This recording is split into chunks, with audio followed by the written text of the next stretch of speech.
하나님의 말씀 마가복음 10장 32절로 34절 말씀입니다. 마가복음 신약성경 72페이지입니다. 32절로 34절.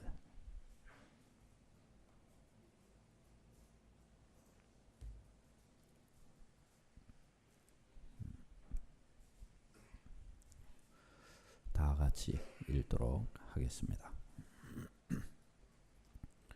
32절로 34절 말씀. 다 같이요. 시작.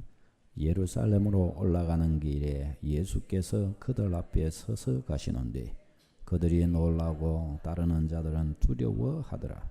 이에 다시 12 제자를 데리시고 자기가 당할 일을 말씀하여 이르시되 보라 우리가 예루살렘에 올라가노니 인자가 대제사장들과 서기관들에게 넘겨지매 그들이 죽이기로 결의하고 이방인들에게 넘겨주겠고 그들은 능욕하며 침뱉으며 채찍질하고 죽일 것이나 그는 3일 만에 사야나야 하시니라. 아멘. 네, 이 시간에 간증을 이렇게 보겠는데요. 이분은 여러 가지 불신앙 속에서 살다가 전도를 받아서 교회에 나갔다가 은사를 체험하게 됩니다. 그러면서 이제 말씀을 모르고 하나님도 잘 모른 채 소위 말해서 은사를 먼저 이렇게 접하고 나니까 신앙에 대해서 오해를 하게 됩니다. 그래서 소위 말해서 그릇된 방식으로 신앙을 이렇게 하다가 이제 주님을 제대로 만나게 되고 참 감사하게 된 그런 간증입니다. 또 여기에서 우리의 신앙이 어떠해야 될 것인가 우리가 고침받는 또 바르게 서는 시간이 되시기를 바랍니다.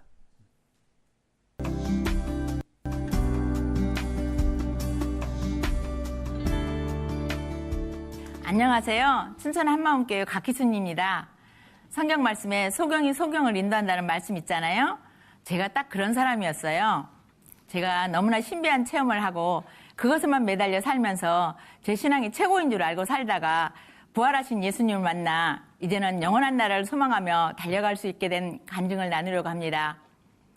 저희 세대는 누구나 다 그렇게 살았겠지만 저는 어려서 서울에 올라와서 참 억척스럽게 살았어요.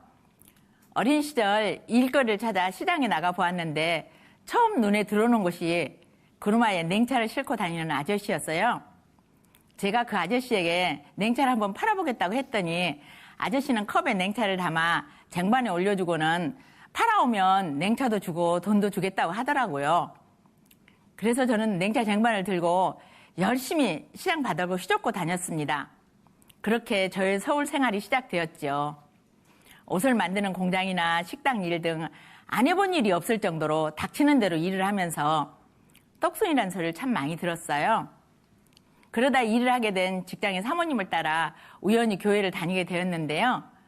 교회라는 곳은 그렇게 나쁜 곳은 아닌가 보다 하며 그저 별 생각 없이 다녔습니다. 그러다 19살 되던 해 미용 기술을 배우게 되었는데요.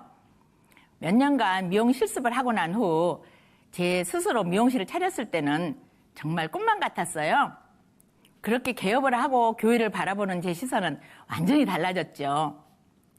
교회 예배당에 앉아있는 그 많은 성도들이 전부 우리 미용실에 와서 머리를 한다면 이게 좀 얼마야? 하는 생각이 들더라고요. 그때부터 정말 열심히 교회를 다녔습니다. 물론 하나님이고 예수님이고 관심은 없었지만요. 20살이 갓 넘어 남편을 만나서 22살이라는 나이에 큰아들을 낳고 돈 버는 데만 집착하며 20대를 보냈어요.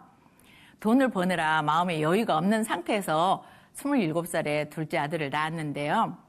어려운 살림살이에 더 일을 악물고 사는 수밖에 없었어요. 남편은 돈을 버는 데는 별로 관심이 없었고 그저 집 밖으로 놀러 다니는 것에만 관심이 있었어요. 하지만 한 가지 감사한 것은 너무나 마음씨 좋은 시어머니가 계셔서 제가 미용실을 운영하는 내내 두 아들을 시어머니께서 길러주셨어요. 그렇게 악착같이 20대를 보내고 가정 형편이 조금 안정되어 가던 30대 어느 날이었어요. 저희 동네 사시는 한 아주머니가 저희 가게에 와서 동네 어느 교회에서 유명한 부흥광사님을 모시고 부흥회를 한다고 가자고 하시는 거예요. 저는 아니 지금 내가 손님 머리하고 있는 거 안 보이나? 좀 적당히 하고 가지 하는 마음으로 입으로는 네 좀 있다 이 손님만 끝내고 갈게요 했어요. 그런데 그 아주머니는 적극적으로 오늘이 마지막 날이니까 꼭 가야 한다는 거예요. 그리고 자기가 끝날 때까지 기다리고 있다가 저를 꼭 데려가겠다는 거예요. 저는 그 아주머니가 귀찮았지만 어쩌겠어요? 그래도 서비스업을 하는 사람인데 손님에게 함부로 대할 수는 없잖아요. 그래서 가게 일을 마무리하고 늦은 시간에 부흥회를 가게 되었죠. 이미 늦은 시간이어서 예배는 거의 끝나가고 있었는데요. 부흥회를 인도하시는 부흥강사님의 우렁찬 목소리가 들렸어요. 그냥 교회만 왔다 갔다 하려면 교회 나오지도 마세요. 하나님이 거지도 아닌데 돈 몇 푼 내고 생생 내는 사람도 하나님이 필요 없어요. 정말로 하나님을 만나고 싶다면 이 시간에 단 10분이라도 전심으로 매달려 기도하세요. 하시는 거예요. 그 말씀을 듣고 저는 정말로 하나님이 있나? 하는 생각이 들어서 눈을 감고 작은 목소리로 기도하기 시작했어요. 그런데 저를 부흥에 데리고 간 그 아주머니께서 제가 눈을 감고 기도하는 모습에 뭔가 가능성을 보셨나 봐요. 강대상 옆에 목사님이 대기하시는 장소가 있었는데 거기서 쉬고 계시는 부흥 강사님께 저를 데리고 가서는 기도를 해달라고 하시는 거예요. 그리고 그 아주머니도 함께 저를 붙잡고 저를 살려달라고 울면서 기도하더라고요. 저는 이게 무슨 상황인가 하면서도 그 분위기에 휩쓸려 저도 모르게 큰 소리로 기도하기 시작했고요. 그렇게 온 힘을 다해 기도하다가 환상을 보는 체험을 하게 되었어요. 그날 이후 저는 그 체험을 통해 하나님이 살아계시다는 확신을 가지게 됐어요. 그리고 만나는 사람마다 저의 체험 얘기를 했지요. 가게 들어오는 손님마다 함께 교회 가자고 전도를 했고요. 정말 많은 사람들을 만나 전도를 해서 교회로 데리고 갔습니다. 사람들도 다양해서 사업가나 의사도 있었고요. 가게에 동냥을 하러 들어온 거지도 있었어요. 그러다 보니 저는 교회 안에서 누구보다도 더 열정 있는 사람으로 인정을 받고 있더라고요. 그렇게 시간이 지나면서 제가 교회로 인도한 사람들은 점점 많아지고 있는데 풀리지 않는 숙제 같은 문제가 있었어요. 사람들은 만나서 사랑으로 섬겨주고 품어주다 보면 교회를 오기는 하는데 그 사람들이 변하지를 않는 거예요. 물론 전부 그런 것은 아니었어요. 그 중에는 지금까지 신앙생활을 잘하는 사람도 있고 그 자녀가 목회자가 된 사람도 있어요. 하지만 대부분의 사람들은 신앙을 잘 유지하지 못하고 교회를 다녀도 예전에 제가 그랬던 것처럼 그저 마지못해 주일날에만 예배를 드려주는 정도밖에는 안 되는 거예요. 그리고 마음에서 가장 안타까운 것은 가족들이었어요. 자녀들은 엄마가 하도 극성이니까 마지못해 교회를 다녀주는 것 같았고 남편도 저를 말리지 못해 그저 끌려다니는 것 같더라고요. 그러다가 결국 교회 안에서 사람들에게 상처를 받게 된 일이 생겼고 그 결과 남편과 큰아들은 교회를 떠나버렸어요. 그나마 작은아들은 성악을 전공해서 교회에서 성가대를 지휘하며 교회를 열심히 다니기는 했는데 그 작은아들도 자기는 정말로 하나님이 살아계신지 잘 모르겠다고 고민을 털어놓기도 하더라고요. 저는 내가 말씀을 잘 몰라서 그럴 거야 하고 생각했어요. 그래서 작은아들을 대학에 보내고 이제는 더 이상 아둥바둥 돈을 벌지 않아도 되겠다는 생각에 미용실을 정리하고 신학을 공부하기로 했어요. 나이 50에 들어간 신학교는 젊은 사람들 따라가기가 쉽지 않더라고요. 어려서 일찍 생활전선에 뛰어들었던 저는 공부를 많이 하지 못했기에 대학을 다니는 작은 아들에게 많이 의지를 했죠. 레포트도 대신 써줬어요. 지금도 작은 아들은 어머니가 몸으로는 신학교를 다니셨고 신학 공부는 제가 대신한 거예요. 졸업장은 저한테 주셔야 돼요. 하면서 농담을 하기도 합니다. 하지만 신학교에서 배운 지식에서도 사람들은 왜 변하지 않는지, 내가 전도한 그 사람들은 어떻게 인도해야 하는지 답을 찾지 못했어요. 제가 그런 고민을 하며 세월을 다 보내는 동안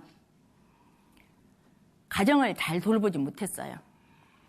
어느새 남편과는 회복할 수 없을 만큼 멀어져 있었고 아들들은 장성해서 더 이상 제 힘으로 어쩔 수 없는 모습들이 되어 있더라고요. 어느덧 작은 아들도 결혼을 하게 되었는데요. 작은 며느리가 참 이쁘고 신앙심도 좋아 보였어요. 결혼 전에는 그렇게 읽으라고도 안 읽던 성경을 지 마누라가 함께 읽자고 하니까 순한 양이 되어가지고서는 식탁에 앉아서 함께 읽었다는 거예요. 내가 참 기가 막혀서. 하지만 그나마 작은 아들이라도 그렇게 계속 신앙생활을 잘해주면 고맙겠다는 생각을 했는데요. 결혼 후 작은 아들이 점점 달라지기 시작했어요. 그냥 교회를 다니며 신앙생활을 열심히 잘하는 정도가 아니라 집에 올 때마다 가족들을 붙잡고 침을 튀기며 성경 말씀을 얘기하는 거예요. 그럴 때마다 저는 박수를 치면서 잘한다 잘한다 했죠. 그동안에는 집안에서 저 혼자만 예수 믿는 것 같았는데 아들이 저렇게 달라져서 성경 말씀을 얘기하니 너무나 좋더라고요. 아들이 그렇게 달라진 것을 보고 어떻게 아들이 달라졌는지 궁금하더라고요. 그래서 아들에게 물었더니 그동안 신앙생활을 하며 고민했던 문제들이 다 풀렸다는 거예요. 그래서 아들과 며느리가 함께 다닌다는 작은 교회 모임에 가보게 되었어요.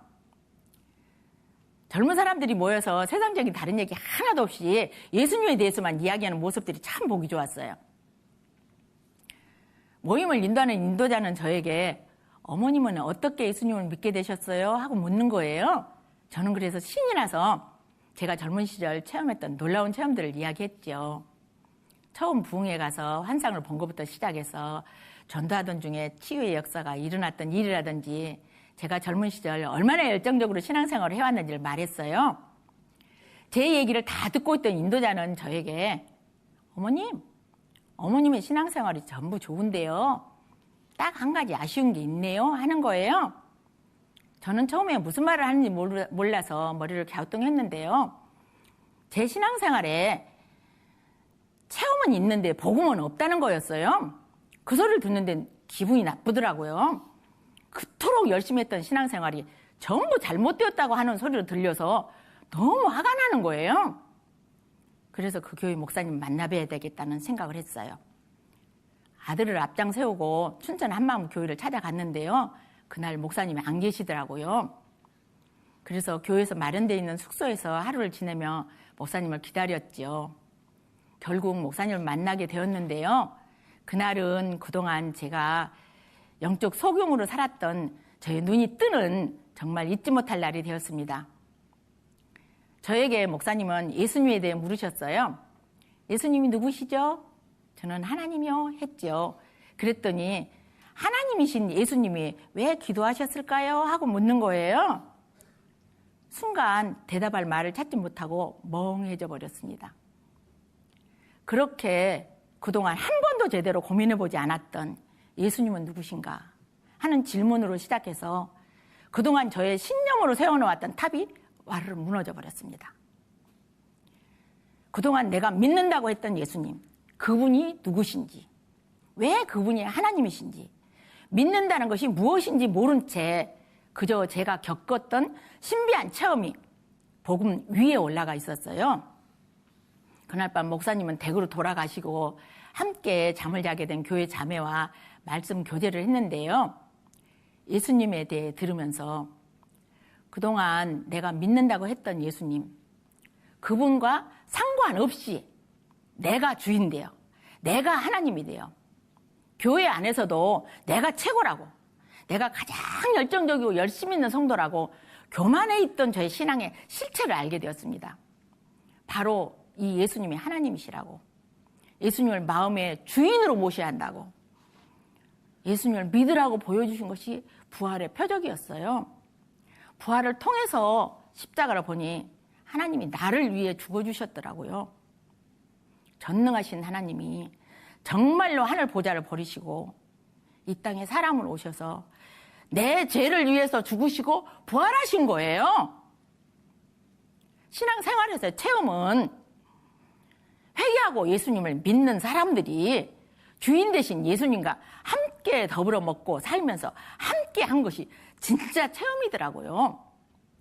저는 수십 년간 해왔던 신앙생활을 하나님 앞에 내려놓고 회개하고 예수님을 주인으로 모셔드렸습니다.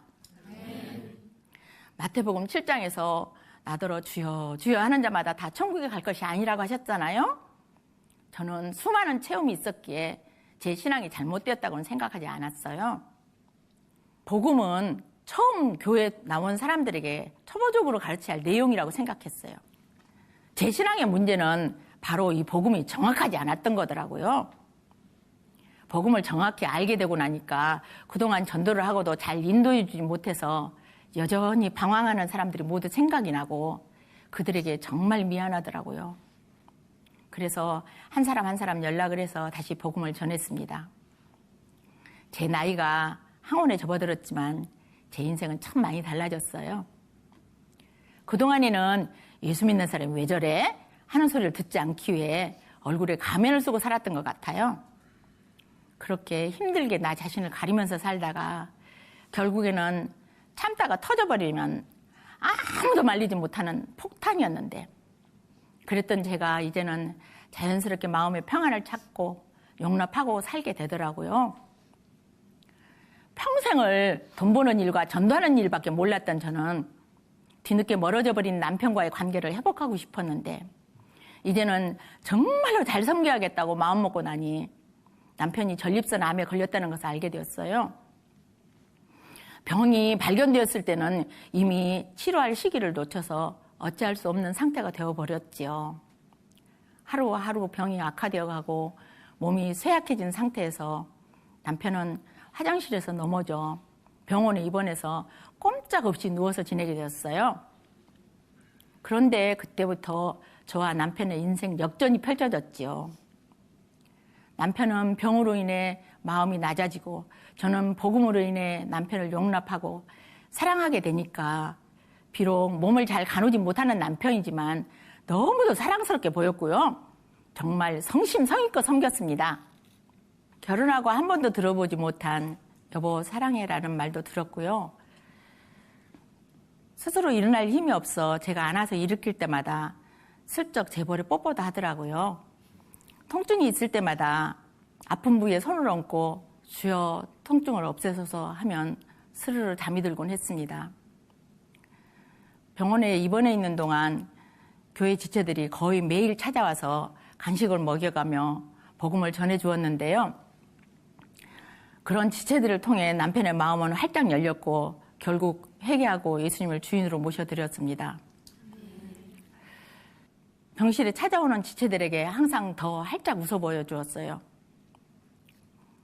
돌아가시기 몇 주 전부터 작은 아들이 저와 함께 교대로 병실을 지키며 간호를 해주었는데요. 자녀들에게도 사랑을 표현할 줄 몰랐던 남편은 저에게 그랬듯이 아들에게도 활짝 웃으며 사랑한다고 고백을 하더라고요. 하나님의 놀라우신 인도하심으로 남편은 저희 교회가 바라보이는 병실에서 그렇게 마지막 시간을 아름답게 보내다가 먼저 천국으로 갔습니다. 저는 지나간 세월 동안 복음 없이 내가 주인 돼서 헛되이 시간을 보낸 것이 너무나 죄송스러워요. 이제 앞으로는 예수님과 동행하며 살고 싶습니다. 전에는 신비한 체험을 하고 그것에만 매달려 살면서 제 신앙이 최고인 줄 알고 살다가 이제는 부활하신 예수님을 만나 영원한 나라를 소망하며 달려가고 있습니다. 젊은 시절 잘 살아보겠다고 악착같이 살았던 그 열정으로 이제는 한 영혼이라도 더 천국에 갈 수 있도록 기도하면서 복음을 전하는 삶을 살겠습니다. 오늘 간증을 나누게 해주신 하나님께 감사드리고 모든 영광 주님께 돌립니다. 감사합니다.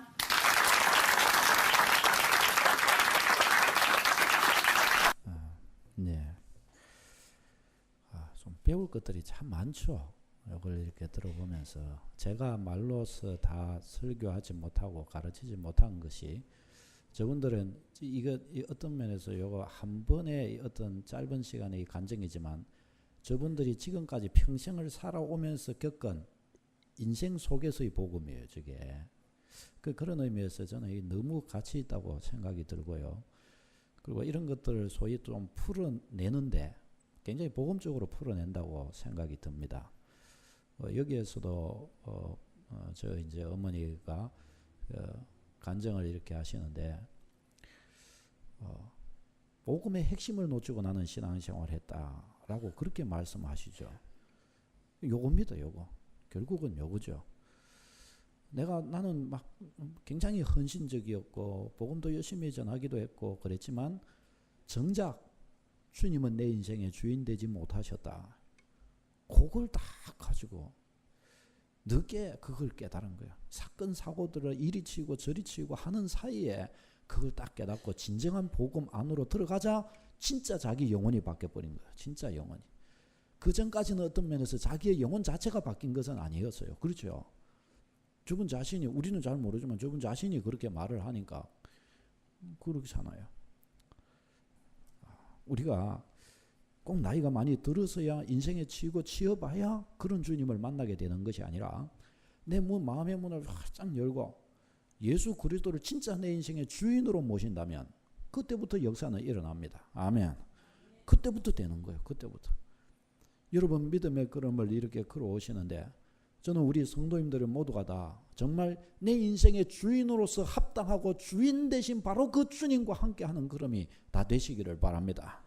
그런 믿음의 걸음을 확실히 알게 되시기를 바라고 내가 지금 걸어가고 있는 믿음은 과연 내가 지금 만난 주님, 내가 지금 고백하고 주님 그분 안에서 걸어간다고 하는 나의 신앙의 이 걸음, 인생의 이 걸음이라는 것은 과연 정말 주님을 주인으로 모신 걸음인가 아니면 내 본의적인 것인가 이런 것들에 대해서 우리가 정확하게 좀 탁 집어내는 그런 시간이고 그런 또 우리의 믿음의 현장 그렇게 되시기를 바랍니다. 자, 오늘 이 본문은 예수님께서 참으로 하나님이시요 우리의 구원자이시라는 사실을 아주 분명히 확인시켜주는 놀라운 사건입니다. 이 본문 말씀에서 예수님께서는 제자들에게 앞으로 예수님이 예루살렘에 이렇게 올라가실 것인데 지금 예루살렘에 올라가고 계시는 장면입니다. 그런데 그러는 중에 이제 예루살렘에 올라가면은 예수님 자신에게 고난이 닥쳐오게 될 것이고 대제사장들과 서기관들을 통해서 고난을 당하고 저들에게 붙들려서 또 십자가에 못 박히시고 죽게 될 것이라는 이야기를 합니다. 그리고 죽으실 뿐만 아니라 3일 만에 다시 살아나실 것이라고 그렇게 말씀을 하십니다.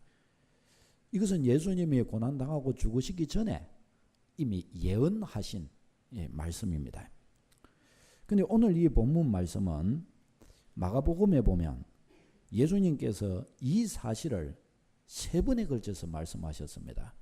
오늘 여기에서 지금 언급하시는 장면은 3번째 언급하신 것입니다. 마가복음 8장 31절에 또 9장 31절에 동일하게 예수님께서는 자신이 예루살렘에 올라가면 고난을 당하시고 십자가에 못 박혀 죽으실 것이고 또 3일 만에 부활하실 것이라는 사실 이것에 대해서 정확하게 예수님께서는 이야기를 제자들에게 해 주셨습니다. 그럼 왜 예수님께서는 이렇게 강조해서 3번에 걸쳐서 이 사실들을 자꾸 제자들에게 이야기를 이렇게 해 주셨는가? 그것은 진짜 이 일이 일어나게 된다면 진짜 이 사실이 일어나게 된다면 과연 예수님의 말씀이 참이시고 예수님이 또한 하나님이시요 우리의 구원자라는 사실을 알아 예수님을 절대적으로 믿게 될 수 있도록 하기 위한 방편이셨습니다. 그런 일이 일어나면 그것을 보고 내 말이 사실인 줄을 알라 그 말이었던 것입니다.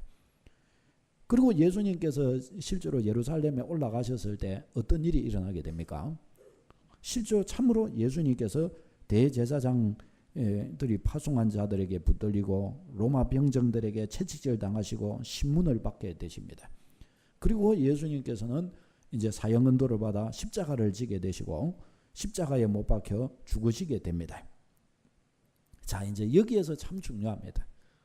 사실 여기까지는 어떤 면에서 마음만 먹는다면 누구나 그렇게 할 수 있습니다. 저도 제가 예를 들어서 뭐 앞으로 10일 후에 제가 어떻게 돼갖고 나는 어떻게 죽을 것이다. 제가 그 정도 하면은 그대로 제가 할 수 있을까요? 없을까요? 있을까요? 없을까요? 있습니다. 나는 누구에게 소위 말하면 예수님 말씀대로 누구에게 내가 핍박을 받고 그래서 누구의 칼에 어디를 찔려가지고 죽을 것이다. 제가 계획만 제대로 머리를 써갖고 잘 잡으면 제가 그 정도는 할 수 있습니다. 제가 여기 중에 누군가에게 굉장히 못되게 굴어가지고 가가지고 칼 갖다 주면서 니나 여기 찔러줘. 1,000,000원 줄게. 1,000,000원 갖고 왔는데 1억 줄게. 해봐. 해갖고 그러면 해줄걸요 아마. 물론 우리 교회에서 안 해주거든. 못된 깡패한테 누구가 부탁하면 아마 해줄걸요. 그러면 저는 제가 이야기해놓고 그 이야기 안 대로 저는 죽을 수 있습니다. 그렇잖아요. 여기까지는 사실은 어떤 면에서 누구든지 할 수 있습니다. 그런데 예수님은 여기에서 끝나지 않으셨습니다. 예수님은 이와 같이 십자가에 못 박혀 죽으신다 그러셨고 그 다음에 3일 만에 살아나실 것을 제자들에게 말씀하셨습니다. 그런데 그 살아나실 것에 대해서도 어떻게 해요? 그것도 또 똑같이 이루신 거예요. 근데 저는 이거는 못해요. 저는 죽는 것까지는 말할 수 있는데 내가 그 뒤에 내가 다시 부활하리라. 저는 그 말은 못해요. 왜? 할 수가 없기 때문에. 저한테는 그런 능력이 없기 때문에 그렇습니다. 근데 예수님께서는 말씀하신 대로 정말 3일 만에 부활하신 거예요. 이 예수님의 부활은 무엇을 가르쳐 줍니까? 예수님은 참 하나님이시요 우리를 사망에서 건지는 죽음에서 건지는 참 구원자이시라는 사실을 우리에게 증거해 주는 아주 중요한 사건인 것입니다. 예수 그리스도 외에 누가 이런 존재가 있습니까? 스가모니가 한 번은 이렇게 길을 가는데 길에서 한 여인을 만납니다. 그 여인을 보니까 그 여인 품에는 그 여인의 죽은 외아들이 있고 그 아들을 보면서 막 대성통곡을 합니다. 그리고 스가모니가 지나가는데 그를 붙들고서 제발 내 아들을 좀 살려달라고 막 애원을 합니다. 그러니까 스가모니가 그 여인에게 이야기를 합니다. 뭐라고 그랬는가 하면 3대를 한 번도 죽지 않는 사람의 집을 찾아서 그 집에 가서 쌀을 얻어가지고 오라. 그리고 그것을 가지고 죽을 끓여서 아이의 입에 넣어주면 그 아이가 살 것이다. 그런 말을 해줍니다. 그래서 이 여인이 감사하다 그러면서 막 가갖고 막 집집마다 이렇게 찾아다녔대요. 그리고 나중에 어깨가 축 처져가지고 돌아와서는 말했다고 합니다. 보십시오. 당신의 말씀대로 3대가 죽지 않은 사람을 찾아서 그런 집을 찾아서 그렇게 갔지만 아무것도 있어서도 찾을 수가 없었습니다. 그렇게 말을 했다고 합니다. 그러니까 스가모니가 그 여인에게 이야기를 했다고 합니다. 생자 필멸이니라. 산자는 반드시 죽느니라. 그러니 네 아들이 죽었다고 해서 그것을 이상한 일 당한 것처럼 그것을 놓고 그렇게 원망히 여기거나 슬퍼하지 마라. 그렇게 말했다고 합니다. 그리고 사실은 그 자신도 그래서 죽었고 죽은 이후에 그는 조용합니다. 살아나지 못했기 때문입니다. 왜 그는 그렇게 죽었고 결국은 살아나지 못했을까요? 그 또한 그는 너무나 좋은 사람이었고 선한 일도 많이 했고 다른 사람이 깨닫지 못한 인생에 좀 굉장히 비밀이 되는 것도 많이 깨닫고 그렇게 했지만 한 가지 그는 인간이었던 것입니다. 그 또한 좋은 사람이었고 다른 사람보다 좀 탁월한 사람이었던 것입니다. 널리 많은 사람들을 이롭게 해주는 사람이었던 것입니다. 그래서 그 또한 생자 필멸 거기에 갇혀서 그 또한 죽었고 그 또한 살지 못했던 것입니다. 그러나 예수님은 어떻습니까? 죽음을 이기고 부활하셨습니다. 예수님 자신이 나는 살지 못한다 말했다가 사신 것이 아니었어요. 예수님은 죽는 그 순간까지도 나는 하나님의 독신자요 너희의 죄인들을 구원하기 위하여 그들의 이 죄값을 위해 십자가를 지게 될 것이고 십자가를 지고 죽은 이 3일 만에 다시 살아나게 될 것이다. 이것을 보고 내가 그인 줄로 너희들은 알라. 예수님은 그렇게 가르쳐 주셨습니다. 그리고 예수님은 참으로 부활하셔서 예수님의 말씀이 참이시요 사망을 멸하시고 생명의 역사케 하시는 분이시고 죽은 자를 살리는 바로 그 구원자이심을 우리에게 증거로 알려주셨던 것입니다. 고린도전서 15장 14절로 15절에 보면 그리스도께서 만일 다시 살아나지 못하셨다면 우리가 전파하는 것도 헛것이요 또 너희 믿음도 헛것이며 또 우리가 하나님의 거짓 증인으로 발견되리니 우리가 하나님이 그리스도를 죽은 자 그리스도를 다시 살리셨다고 증언하였음이라. 보십시오 여러분. 성경 자체가 이것을 말해줍니다. 그리스도가 다시 살지 못하셨으면 우리의 신앙은 가짜다. 죽고 살지 못한 구원자도 가짜라는 거예요. 죽고 살지 못한 자가 어떻게 우리의 믿음의 대상이 될 수 있겠으며 어떻게 우리의 영혼의 구원자가 인생의 구원자가 될 수 있겠습니까? 자기도 죽고 살지 못한 자가 누구를 구원한단 말입니까? 죽고 살지 못했다는 것은 그도 인간이 확실하다는 증거입니다. 예수님이 죽음에서 부활하신 것으로 우리에게 증거를 보여주신 것은 이게 하나님의 증거입니다. 하나님의 증거. 그가 바로 죄인의 구원자이심을 알라. 그가 바로 영생을 생명을 주는 자이심을 알라. 그 사실을 알려준 아주 중요한 사건인 것입니다.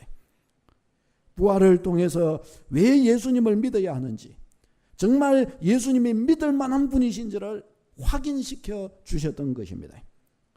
그리스도께서 다시 사신 것이 없다면 우리의 믿음도 헛것이라고 성경 자체가 그렇게 그래서 증언해 주는 것입니다. 제자들도 그래서 부활하신 예수 그리스도를 만나고 나서야 만나고 나서도 그냥 눈을 부비면서 그냥 정말 부활하신 것이 만나면서 그래도 의심하고 또 의심하고 제자들도 그랬지 않습니까? 그러나 그 이후에 성경은 이렇게 말씀을 합니다. 사도행전 17장 31절 이에 그를 죽은 자 가운데서 다시 살리신 것으로 모든 사람에게 믿을 만한 증거를 주셨음이니라. 하나님께서 그를 죽음에서 다시 살리신 이것이 얼마나 큰 증거인가. 우리 모든 사람이 예수 그리스도를 의심 없이 믿을 수 있는 확실한 증거가 된다라고 우리에게 그렇게 가르쳐 주셨습니다. 예수님의 부활이 확실한데도 너희는 어찌하여 믿지 않느냐? 이 세상에 그런 일이 있었느냐? 그런데 어찌하여 예수 그리스도가 그렇게 부활하셨다 그러는데도 왜 엉뚱한 것에 죽은 자를 향하여는 그렇게 해서 그런 정성을 다하면서 왜 죽은 자 가운데서 부활하여 생명의 증거를 보여주셨는데도 왜 믿지 않느냐? 하나님은 우리 죄인들을 향하여 그렇게 물으십니다. 여러분 예수님의 부활은 예수님이 죽음을 이기신 분이시요 우리를 모든 죄와 사망에서 건지시는 확실한 분이심을 확증해 주는 증거입니다. 성경이 왜 예수님의 부활을 알려줍니까? 부활을 보고 믿으라고요. 우리 인간은 의심이 너무 많기 때문에 부활을 보고 믿으라고요. 예수님이 부활한 것을 본 사람들도 또 의심을 했잖아요. 성경은 그렇게 말하잖아요. 그러나 결국은 부활하신 예수님을 확실히 알게 되고 저들은 저들의 인생 자체를 주님께 드립니다. 저들이 만일에 예수님의 부활을 거짓으로 목격했다고 이야기를 했다면 저들이 자기가 말한 그 거짓을 위해 자기 생명을 바칠 수 있었을까요? 그러나 예수님의 12제자는 전부가 다 어떻게 했어요? 이 복음을 위해 살다가 복음을 위해 자기 생명을 바쳐버렸습니다. 거짓말을 위해 생명을 바칠 수 있을까요? 없는 거예요. 없어요. 예수 그리스도의 복음은 모든 죽은 자를 살리고 죄인을 구원하는 하나님의 자녀로 만드는 모든 놀라운 능력인 하나님의 비밀인 줄로 믿습니다. 여러분 이 축복을 확실하게 받아들이세요. 이 축복. 예수 그리스도의 축복. 너무너무 놀라운 축복이 아닐 수 없습니다. 예수 그리스도를 내 인생의 주인으로 참으로 내 인생의 주인으로 받아들이고 내 인생의 주인 되신 예수 그리스도를 모시고 걸어가십시오. 저는 많은 분들이 믿음의 걸음을 물론 저 자신에게서도 이렇게 확인하면서 계속 믿음의 걸음을 쌓아나가고 있습니다. 근데 근본적으로 아직도 내가 내 인생의 주인 된 그런 자리를 놓지 못하고 살아가는 신앙생활을 하는 분들이 많이 있습니다. 그게 안 되는 거예요. 그게. 그러니까 고생하는 거예요. 그러니까 영혼의 문제를 해결 못하는 거예요. 그러니까 내 고집대로 살고 내 감정대로 살려고 하고 이생의 욕망에 붙들려가고 또 그런 대로 또 계속 걸어가고 그러니까 짬짬이 뭐 조금씩 뭐는 있을지 몰라도 진짜 인생의 획기적인 변화는 안 오는 거예요. 생명의 강력한 역사는 그에게 일어나지를 못하는 거예요. 이거 완전히 깨뜨려지는 축복이 있으시기를 바랍니다. 성경 말씀을 딱 정확히 믿고 입을 딱 입을 깨물고 내가 주 예수 그리스도를 내 주인으로 모시고 걸어가야 되겠다. 정확한 이 고백을 가지고 주님께 완전히 굴복해 버리십시오. 여러분 다시 봅시다. 예수 그리스도께 굴복하자. 나는 죽고 예수님이 내 안에 사시도록 하자. 아멘. 여러분 지금 정말 이와 같이 된다고 한다면 내 영혼이 내가 완악해질 수 있을까요? 없어요. 왜? 예수님이 사시는데 예수님은 그런 분이 아니시기 때문에. 내 안에 예수 그리스도로 살게 된다면 내 삶의 계획이 뭐 이렇고 저렇고 그런 거 별로 신경 쓰지 않게 될 것입니다. 왜? 주인이신 주님께서 최고의 영광스러운 길, 부활하신 주님께서 생명의 길로 나를 인도해 주시지 않겠는가 믿지 않겠습니까 여러분? 바로 그 축복이 여러분에게 역사하게 되시기를 바랍니다. 주님이 우리에게 진정 주고자 하시는 것은 결국 그겁니다. 네가 없어야 되는, 너 때문에 지금 안 되는 것이다. 네 인생은 왜 불행하지 않느냐? 너 자신 때문에 그러니라. 지금 네 죄악된 죄인 가운데는 하나님을 모르고 있는 너 자신이 네 인생의 주인 되어서 너를 이끌어가고 있지 않느냐? 그것이 죽어야 된다. 왜 예수께서 십자가 못 박히셨느냐? 그런 내가 내 인생의 주인인데 내가 죽고 예수 그리스도의 생명이 내 안에 역사하시기 위해서 그렇게 하셨다고 성경은 그렇게 가르쳐 줍니다. 그러니 여러분 우리의 걸음은 우리 그리스도인들의 계속된 처음부터 시작해서 예수님을 모실 때 한번 내가 딱 죽어야 되고 우리의 믿음의 전생의 걸음을 통해서 계속 육신적인 나를 죽이는 그런 믿음의 걸음이 될 수 있도록 해야 합니다. 내가 죽고 예수가 사는 걸음. 계속 내가 죽으면 죽을수록 생명이 자꾸 내 안에서는 역사하는 거예요. 생명이. 예수 그리스도의 은혜와 축복은 계속해서 내 안에서 역사하게 되는 것입니다. 사랑하는 여러분, 부활하신 예수님에 대한 확실한 믿음을 가지십시오. 이 믿음을 가진 우리 믿음의 선조들 수천 수억 수십만의 사람들, 이들이 다 예수 그리스도를 주인으로 모셨고 예수 그리스도를 주인으로 모신 안에서 무한한 하나님의 은혜와 축복과 살아계신 하나님의 그 구원의 그 간증들을 다 소유하며 걸어왔습니다. 예수 그리스도는 너무나 확실한 구원자요, 너무나 확실한 축복의 은혜를 우리에게 선물해 주시는 분이십니다.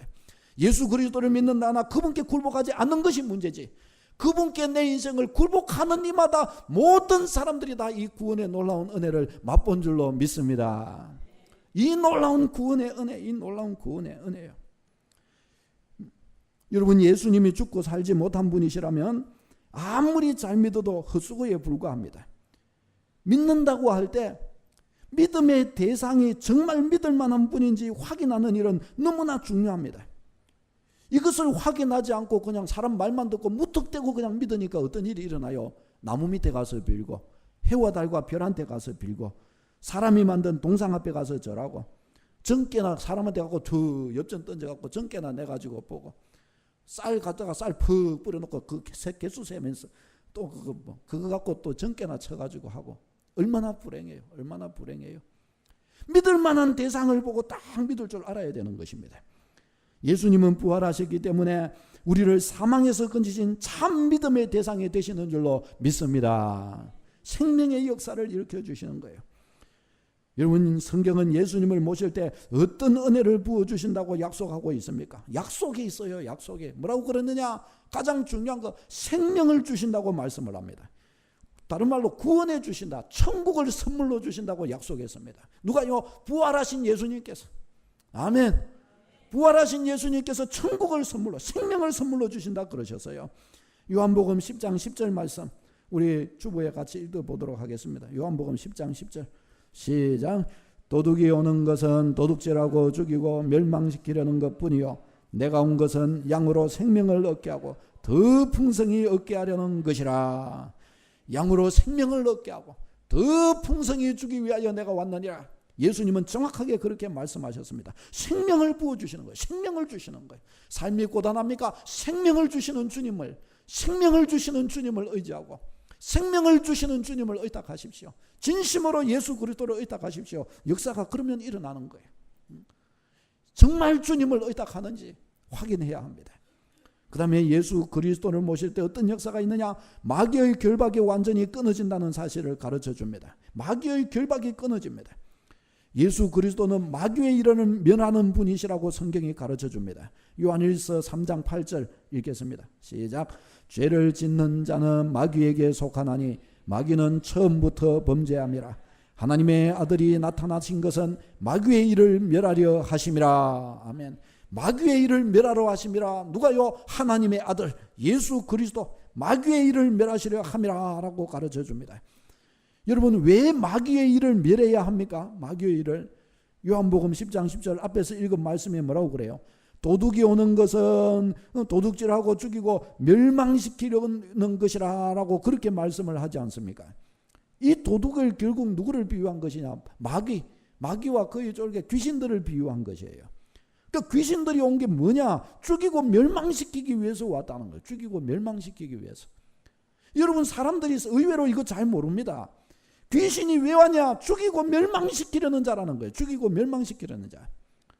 여러분, 귀신을 섬기는 사람들에게는 반드시 귀신을 섬기는 역사가 일어납니다. 증거가 있어요. 증거가 나와요. 어떤 것으로요? 죽이고 멸망시키는 증거가 반드시 나오는 거예요. 반드시 죽이고 멸망시키는 증거가 나와요. 여러분, 무당 귀신 섬기는 거 확실하죠? 뭐 증거가 분명합니다. 무당 되고 싶으신 분, 이 세상에 가가지고 누구든지 가고 무당 되고 싶은 사람이 있느냐고 물으면 되고 싶은 사람 거의 없습니다. 왜 그럴까요? 무당이 불행한 걸 누구나 아니까 그런 거예요. 무당이 불행하다는 것은. 왜? 귀신의 종이 돼가지고 붙들려서 사니까. 무당요 너무너무 비참해요. 우리가 잘 몰라서 그렇지. 무당의 자녀들 중에 반드시 영적인 문제가 한 사람 이상 반드시 있습니다. 자살하거나 정신적인 문제를 가진 사람 일반적으로 저들의 가정에 분명히 있습니다. 저희 시골에서도 저희 바로 아랫집에 아주머니가 점장이었습니다. 그분이 저희 동네, 저희 윗동네, 아랫동네 다 이렇게 포괄해서 시골에서 다 그분이 점치고 그렇게 하셨습니다. 근데 그 아주머니의 남편은요, 늘 술에 찌들러서 이렇게 그냥 사셨습니다. 그럼 뭔지, 제가 어렸지만은 뭔지 모르지만 이분은 늘 그냥 술 먹고 그냥 길바닥에 그냥 누워가지고 막 이렇게 하고 평소에도 일하러도 안 가셔요. 그냥 뭐 빈둥빈둥 그냥 왔다 갔다 이렇게 하면 그냥 사셔요. 제가 이제 뒤에 지나가면서 생각한 게, 인생에 많은 방황을 하셨던 거다라고 이제 그런 생각은 드는데, 그때로서는 그냥 이상하게만 그렇게 보였죠. 방황하는 거예요. 남편이 방황하는 거예요. 왜? 영의 문제가 있으니까. 귀신을 섬기니까 영의 문제가 있으니까 그런 거예요. 그분 가정에는 아들 4명, 딸 2명이 이렇게 있었습니다. 근데 어느 날 큰딸이 잘 자라다가 어느 날 시집 갈 때가 이렇게 됐는데 어느 날 죽었다는 그런 거예요. 그때 제가 초등학생 어렸습니다. 그 죽었다 그런 거예요. 그때 굉장히 좀 무서웠죠. 바로 저희 아랫집이고 이러니까. 그리고 저희가 항상 수영하던 저희 집 저 뒤쪽으로 해서 이렇게 가면은 큰 저수지가 하나 있는데, 약을 먹고 그 저수지로 가고 그 저수지 가쪽에서 돌아가셨다 죽었다 그러는 거예요. 그리고 어른들이 시신을 찾다가 동네방네 이렇게 다 다니면서 찾아가 거기서 찾아가지고 수습을 해가지고 그냥 조용히 장례를 이렇게 치렀다고 그러시는 거예요. 이제 저희 어르신들 이야기 나누는 걸 저는 이제 그렇게 들었지요. 그러고 돌아가시고 말았어요. 죽고 말았어요. 그 몇 년 전에는 그분 막내딸이 진주에서 시집을 하고 그렇게 사는데, 이제 그분한테 이제 또 신기가 있어가지고, 그것 때문에 집에 왔다 갔다 하면서 막 이렇게 했다고 그런 이야기를 그렇게 들었습니다. 그럴 수밖에 없어요. 지금 이제 이 아주머니는 저 김해 쪽에, 그쪽에 어디에 이제 해가지고 백발처럼 이렇게 돼가지고 이제 그쪽에 계시는 걸로 알고 있는데요. 그분 돌아가시면 또 돌아가시고 나면 또 영적 문제가 그 자녀에게 그대로 대물림되어 나타나게 될 것입니다. 귀신의 역사는 그렇거든요. 귀신은 죽지도 않아요. 사람은 죽으면 귀신은 안 죽으니까 그 다음 때로 다 보고 또 그게 타고 들어가요. 또 그 불신앙 타고 어두움을 타고 또 들어가요. 이런 사례요. 저는 지리산 쪽에 시골에 일이 살기 때문에 이거 막 부지기수로 이런 일 많습니다. 저희 집에. 저희 동네에서의 일만 해도 이런 사례가 굉장히 많아요. 저와 동기생으로 있던 여학생 어머니는 이 아랫집에 이 점장이 아주머니와 어느 날부터 가까이 이렇게 지내시더라고요. 그러시더만 이 아주머니는 신기가 있는 거예요. 신기가. 그러니까 아마 또 좀 가까이 하고 그러셨는 모양이더라고요. 그런데 이분은 시름시름 앓기만 하고 소위 말해서 점을 못 치는 거예요. 이분은. 그래갖고 지금도 그분은 그렇게 앓고 계셔요. 시름시름 이러면서 그러고 계셔요. 아직도 살아는 계시는데 그러고 계셔요. 아무것도 못하고 그냥 몸져 눕고 그냥 그러고 계시는 거예요. 왔다 갔다 이렇게 하면서. 그런데 저보다 2살 어린 그분의 아들이 있습니다. 그 아들이 굉장히 착실하고 그냥 이랬는데, 근데 이 어느 날 제가 이야기를 들으니까 이 남성이 죽었다는 거예요. 고등학교 때. 그 친구가 진주에서 학교를 공업계 고등학교를 다녔거든요. 죽었다는 거예요. 왜 죽었냐 하고 이야기를 들으니까 학교에서 친구하고 싸우다가 칼 들고 친구를 찔렀다는 거예요. 근데 이 친구가 그 친구가 죽은 줄 알고 시골로 도망와가지고 집에도 못 들어가고 산속에 들어가고 며칠을 보냈답니다. 얼마나 자기 혼자 고민을 많았겠어요. 그러더니 어느 날은 집으로 내려와가지고 어머니 아버지께 인사를 이렇게 꾸벅하고 막 그렇게 막 물 잘하더래요. 그러더니 어느 날 안 보이더니 보니까 나중에 보니까 돌아오고 죽어버리더라는 거예요. 이렇게 해가지고. 희한하죠. 좀 의시시한 것 같죠. 이거 저희 동네에서 다 일어난 일입니다. 이것뿐 정도 아닙니다. 저희 동네에 쌍둥이 있는데 쌍둥이 아저씨가 이렇게 쌍둥이가 아니고 형제분이 이렇게 같이 사는데 양해하십시오. 저희가 지리산 거기 우상 숭배가 크게 찌들려 있는 곳입니다. 근데 그분의 집안에는 저희 시골 쪽에 건대절이라고 좀 유명한 절이 있습니다. 그 절을 그 집안에서 운영을 했습니다. 그 집안에. 그래서 사실 저희 어렸을 때도 그 집이 상당히 잘 살았습니다. 그랬는데요. 제가 이제 어린 시절 이제 자녀들이 이렇게 자라면서 이렇게 하고 있는데 그때부터 이 집안에 영적 문제가 나타나기 시작하는 거예요. 영적 문제가. 어떤가 하면은 그 집에 큰 따님이 학창 시절에 어느 날 뭐가 정신적인 문제가 생겨갖고 그만 학교를 안 오는 거예요. 그때 저희 어린 시절 그 시절에 병원에 보낸 거예요. 어느 날 동안 병원에 가 있다가 집에 와 있다가 병원에 가 있다가 집에 와 있다가 학업도 제대로 못했죠. 그러다가 시집을 갔는데 시집 가가지고도 그냥 왔다 갔다 그런 거예요. 그래가지고 결국은 시집 가고 바로 살 수 있겠습니까? 못 사는 거예요. 그래가지고 그것도 이제 어렵게 일이 돼가지고 지금 혼자 그렇게 막 어떻게 왔다 갔다 또 이렇게 하면서 그렇게 있다고 그러더라고요. 그거 보니까 그 아들, 그 누님이 딱 그러고 나니까 그 아들이 저보다 3살 많은 형님입니다. 그분 아니 또 그러더니 그분도 또 학교를 못 다니는 거예요. 그분도. 제가 어렸을 때 그 형님하고 많이 놀았습니다. 왜 그랬냐? 학교를 안 가고 있으니까 그 형님이 이제 아프니까 엄마가 돈을 많이 주신 모양이더라고요. 과자를 사 먹으니까 그 형님 옆에서 과자를 얻어 먹을 수 있는 거예요. 그래가지고 그 형님 따라다니면서 과자 많이 얻어 먹고 그냥 같이 친구들하고 같이 놀고 막 이랬어요. 그런데 그때는 그 형님이 왜 학교를 안 갔는지 저희는 몰랐습니다. 뒤에 이제 이야기를 듣고 알았는 거예요. 그것도 문제가 와가지고요. 그 형님이 총각 때 얼마나 방황을 많이 했는지 모릅니다. 장가도 늦게서 이렇게 가게 되고 어렵게 이렇게 가가지고 지금은 그래도 그 집안 중에서 그래도 그 형님 한 명이 그래도 정신을 좀 차려갖고 지금 시골에 와가지고 아내와 함께 애 한 명 놓고 이렇게 정신을 좀 차려서 이렇게 살고 있습니다. 그분의 여동생 고등학교를 함양에서 거기서 다녔는데 함양 거기서 다니다 어느 날 남자친구를 사귀었는데 남자친구에게 차였대요. 그랬는데 거기서 그냥 이 애가 마음을 잘못 먹었고 또 죽어버린 거예요. 그 아버지가 거기에 그 일부러 이렇게 가셨다가 함양 거기로 갔다가 차가 후진하는데 그 아버지가 오토바이 타고 다니는데 차 후진하는데 차 후진한 게 받쳐가고 바로 또 돌아가 버리신 거예요. 왜 그랬는지 모르죠. 그분들 나쁜 분 아니에요. 나쁜 분 아니에요. 못된 짓 하고 산 분도 아니에요. 영적인 문제인 줄로 믿으시기를 바랍니다. 저는 알아요. 저는 저희 고향의 배경이 어떤지를 알기 때문에 저희 집도 물론 그래. 제가 이야기 너무 많이 했잖아요. 저희 집도 사실은 그런 예가 있는 것 중에 하나입니다.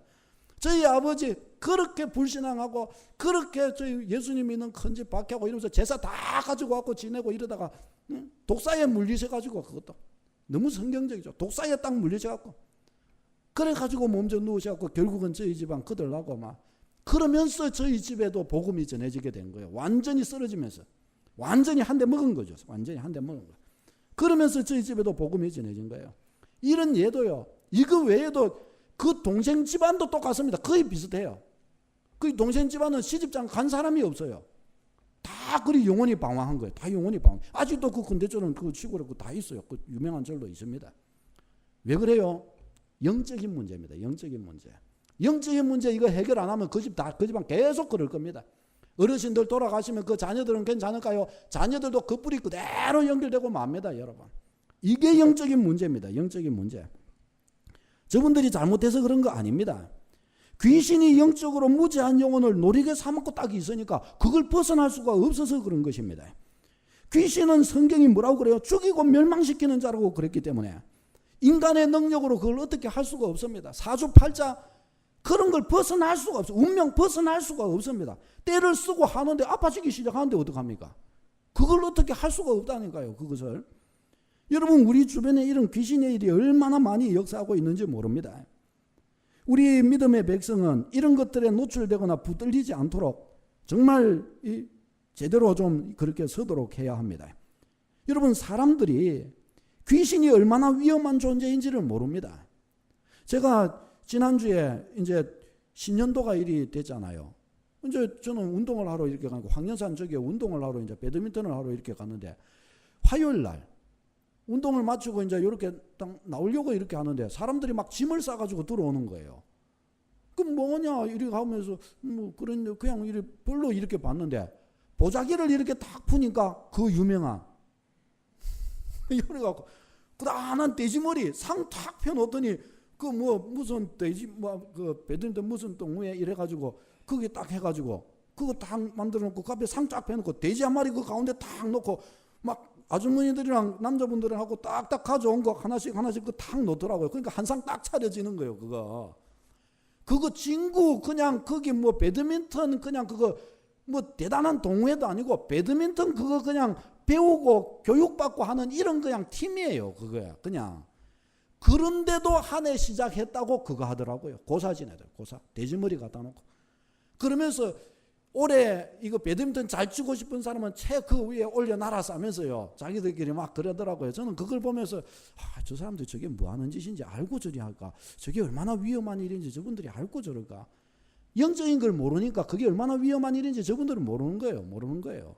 귀신을 가까이 하는 게 얼마나 위험천만한 일인지를 몰라서 그런 게 암보다 더 위험한 거예요. 그게 대대로 가는 거예요. 저게 그 영은 귀신 눈에 보이지도 않기 때문에 무서운 겁니다. 신년이 되고 그러면 사람들요 어떻게 해요? 점집 찾아다니면서 그날 운세 보고 막 그러죠. 우리 권사님 이야기 하셨잖아요.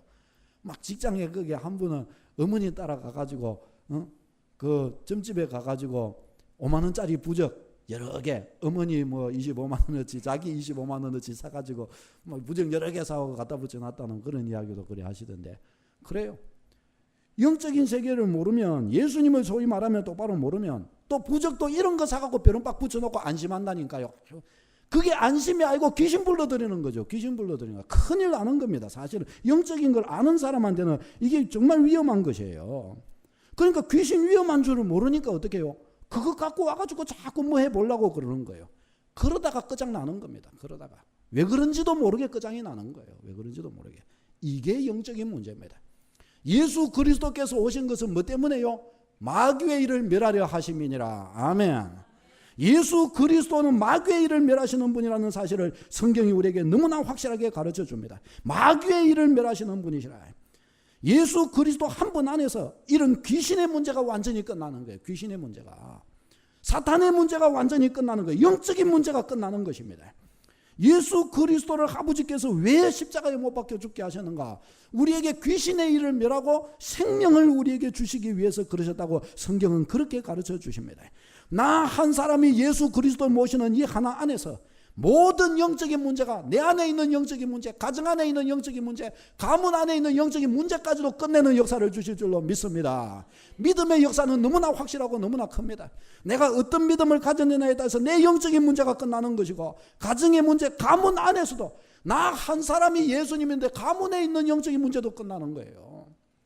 저희 집안에도 저희 큰아버지께서, 제가 초등학교 어린 나이에 큰 집에서 예수님 믿어가지고 큰 집의 영적인 문제가 끝나더니 저희가 예수님 핍박하고 막 교회 다니고 핍박하고 이렇게 그랬다가 저희 집안에 저희 집으로만 영적인 문제가 다 몰려왔어요. 그러다가 어느 날 그래도 주님의 이 놀라우신 은혜 안에서 저희 집안에도 예수님 모시면서 영적인 문제를 싹 끝내주시더라고요. 그러니 저희 집안 지금 다 믿어요. 저희 집안. 얼마나 저희 큰아버지가 밤무당이셨다 그랬잖아요. 토정비기를 봐주고 부귀신을 섬기고 상 차려놓고 그런 식으로 매일마다 그것도 새벽마다 목욕제기하고 절하고 이런 분이었는데, 그런 분이 예수님 믿자 끝나버린 그런 집안인데, 우리 집안 봄 되고 이러면은 농사짓고 하면은 막 이 가마떼기로 해가지고 절에 갖다 시주하고 이랬던 집안이에요. 저희 집안도 그랬는데 예수님 믿고 역사가 일어나 버린 거. 저는 목회자 딱 돼버리고요. 아멘, 아멘. 이거 안 했으면 저도 영적인 저도 뭔가가 있었습니다. 어린 시절에. 뭐 말은 다 못하지만 있었어요. 그러니 저는 그런 영적 세계에 대해서 그냥 그 어두운 그 귀신이 역사하는 그 어둠에 대해서 아유 저는 뭐 그냥 너무너무 그게 고통스럽다는 사실을 알아요.